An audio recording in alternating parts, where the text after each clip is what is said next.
You do know what you want. You just don't know how to get there. And every time you reach for that door to make that change, your brain freezes. You keep saying you want change.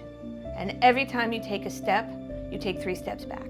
You're gonna learn why your brain freezes and then 3 simple steps to break the freeze.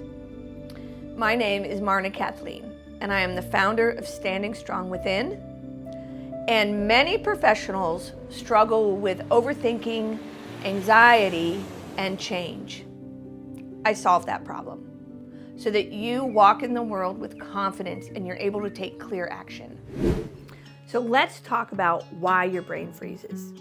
Your brain sees change as a threat, and it's going to activate your nervous system for fight, flight, or freeze. And so oftentimes it goes to freeze because change is seen as a threat, whereas staying the same is comfortable. So any time we start to approach change, it's going to feel scary. And it's really important to remember that when your brain freezes, it's not working against you, it's working with you. So that freeze is trying to get you back to safety. So how do we get over that hump? When we reach for the doorknob and we want to make the change and the brain is like, boop, like goes blank, you don't know what to do next.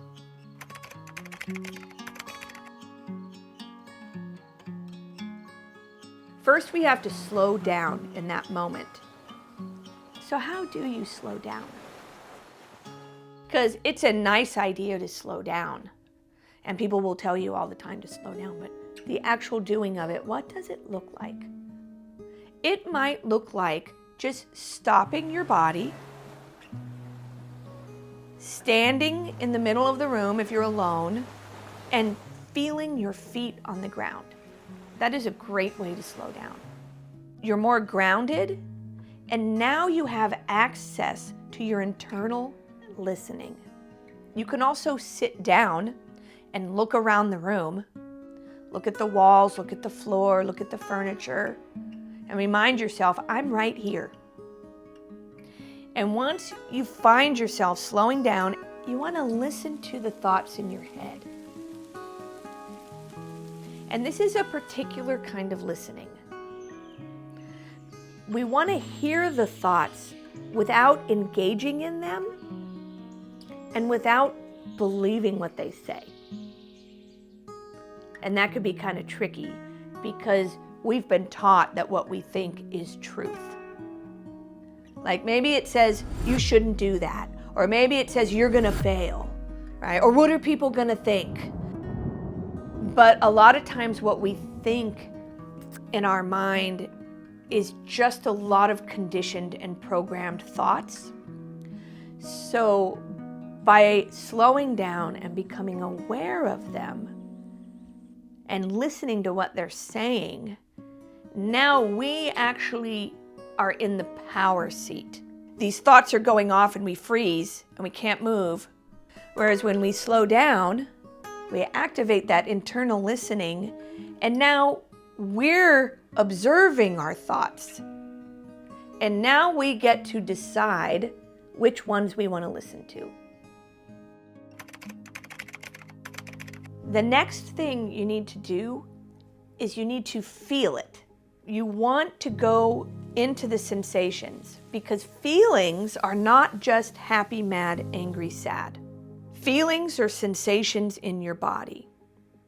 And when we are frozen, there are sensations in there.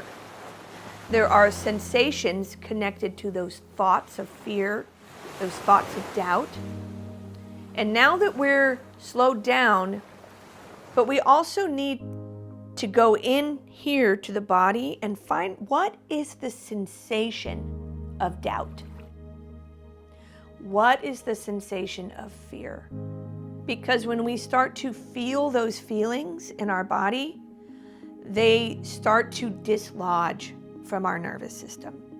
So even right now, in this moment, as you're listening to me talk about doing this, notice what sensations are coming up in your body.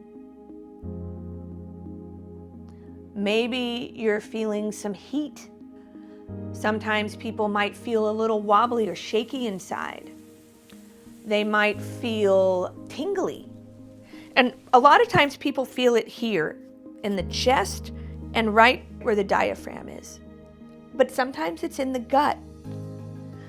So just take a moment right now to feel into your own body and notice what the sensations are.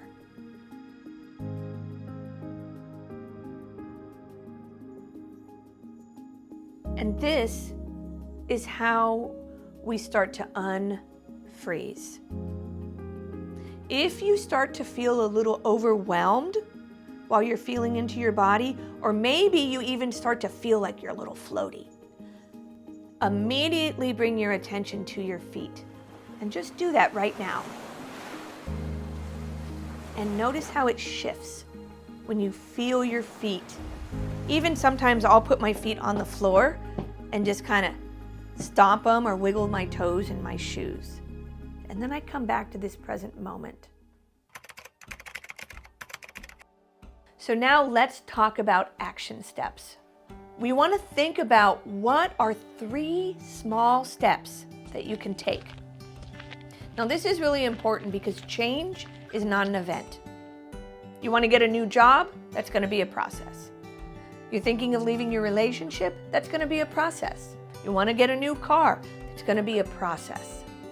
And oftentimes we freeze because we think it has to happen like that. Change is a process, not an event.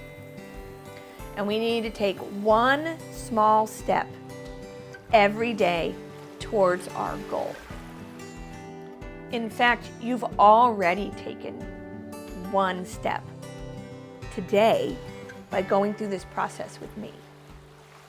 And that is actually the foundation for all change. Now you have some tools to deal with that. In the change process, we're gonna make mistakes. And as long as you stay in the process, then you're still in the change game. This is why change is possible. Once we've laid the foundation, we can take more action steps.